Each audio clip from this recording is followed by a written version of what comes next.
3 de la tarde. Les decía hace un rato que nada mejor que poder contar con Pedro Briguen en momentos tan dolorosos para la humanidad y de tanto temor y preocupación que generan, sobre todo cuando hay un presidente que habla con una liviandad insoportable. Pedro, querido, bienvenido. ¿Cómo va? ¿Por dónde empezamos a pensar y a entender lo que está sucediendo en Medio Oriente? Y mira, son tantas las variables que a veces es difícil, y debo reconocer que a mí también se me escapan. Tratás de ver qué dicen los saudíes, qué dicen los chinos, los rusos, los iraquíes, los iraníes, en el norte de África, las potencias europeas, Estados Unidos, que juegan de verdad en este escenario. Entonces la pregunta que todos se hacen, y yo también obviamente, es ¿cómo sigue esto? Claro. Bien, ya sabemos, el sábado Irán envió misiles, cohetes, drones sobre territorio israelí. Israel dice que interceptó el 99%, no sé si es la cifra exacta o no. Ambos se presentan como ganadores. Los iraníes dicen, nosotros logramos que algunos de los misiles que lanzamos cayeran en territorio israelí, incluso sobre una base militar. Los israelíes dicen, interceptamos la mayoría de lo que enviaron, y los dos dicen, ganamos, cada uno desde su lugar. Después se verá qué significa esto, ¿no? Pero la pregunta es, ¿cómo va a responder a Israel? Y yo creo que la clave siempre es en este tipo de conflictos la palabra respuesta, porque todos dicen responderá. ¿Cuál fue el argumento de los iraníes para atacar Israel? Que el 1 de abril Israel atacó la sede diplomática iraní en Damasco, la capital de Siria, matando a 13 personas, algunos generales de alto rango iraníes, que ellos fueron a plantear el tema al Consejo de Seguridad de Naciones Unidas, y el Consejo de Seguridad dijo, ole, no quiso tratar el tema.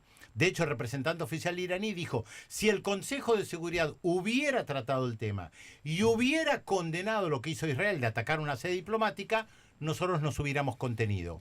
Hoy estaba viendo una entrevista que le hicieron al representante de Estados Unidos ante Naciones Unidas, una cadena de televisión.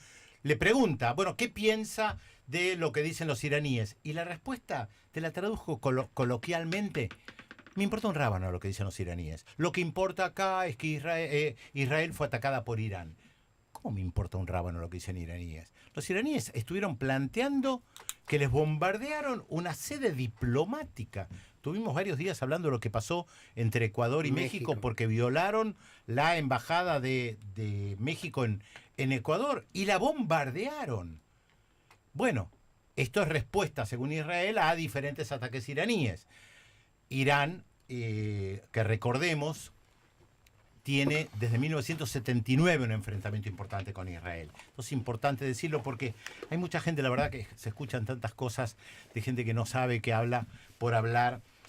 ¿Por qué los iraníes odian a los israelíes y al Estado de Israel? No es que odian a los judíos. Hay una comunidad judía en Irán, pequeña, pero existe, con templos abiertamente, la he visitado. Pero los odian por dos motivos. Primero, porque antes de 1979... Israel era un gran aliado político y militar del Shah, de la dictadura del Shah, que estuvo entre padre e hijo varias décadas. Y que fue una dictadura, yo siempre digo las comparaciones son odiosas.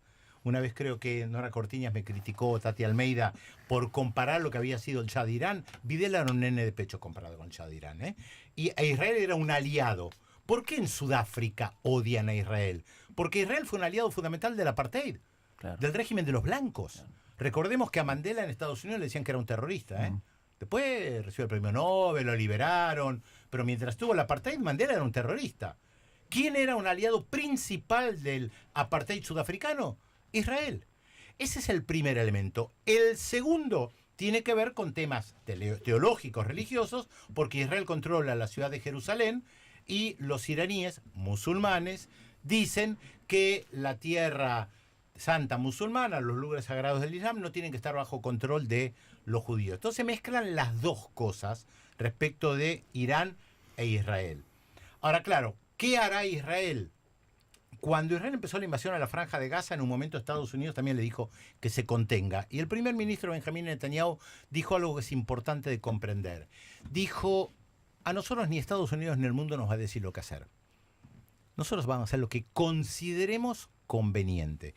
Israel no es un títere de Estados Unidos. Y hay que entender esto muy bien porque tiene que ver con la historia de persecuciones del siglo de los judíos, la historia del Holocausto, la creación del Estado de Israel, donde quienes gobiernan en Israel por lo general dicen: el mundo que no movió un dedo cuando nos masacraron en campos de concentración no nos va a dar lecciones a nosotros de lo que tenemos que hacer. Y hay que tomar en cuenta esto, porque esto es muy particular.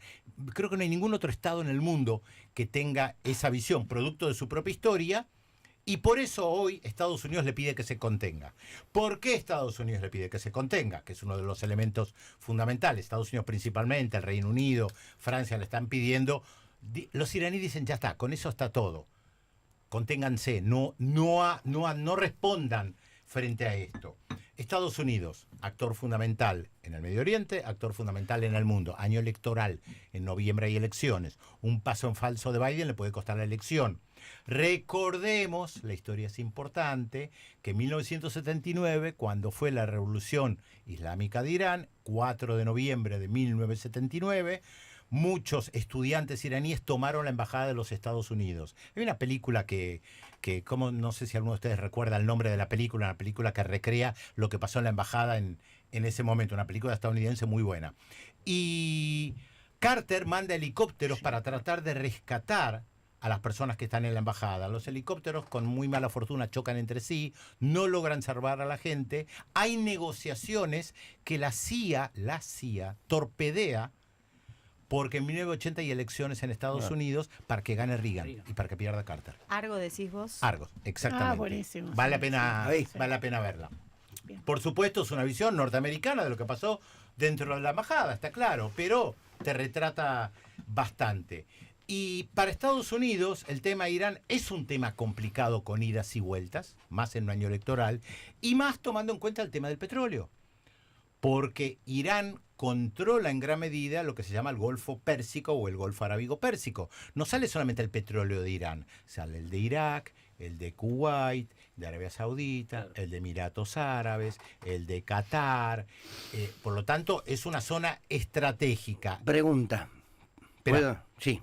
Y si aumenta el precio del petróleo a raíz de esto, recordemos que pasó en el 73, guerra entre Israel y los países árabes.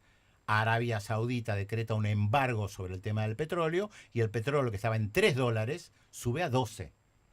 Hoy está a 88.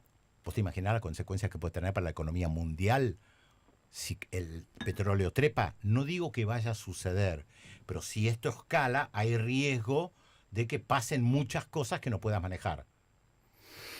Te dejo abierta una pregunta y después retomamos, porque el tema es preocupante y aparte tanto tenemos para aprender. El mundo árabe, todos esos países que nombraste, todos esos países que nombraste. Siempre se mete Magallanes. Siempre, de alguna manera, directa o indirectamente. Sí, claro. Hablando. Y no puede aparte pagar. No Tiene problemita en los dedos. No, Perdón, chicos, no estamos hablando de cosas tan importantes, solo es la Abuelo. Tercera Guerra Mundial. Sí, está bien. Perdón, discúlpenme. No, está bien. Te lo dejo abierta la pregunta, Pedro. ¿Están dadas las condiciones para que para que exista una guerra del mundo árabe contra Israel y sus aliados? Porque no sé cómo está el vínculo entre esos países.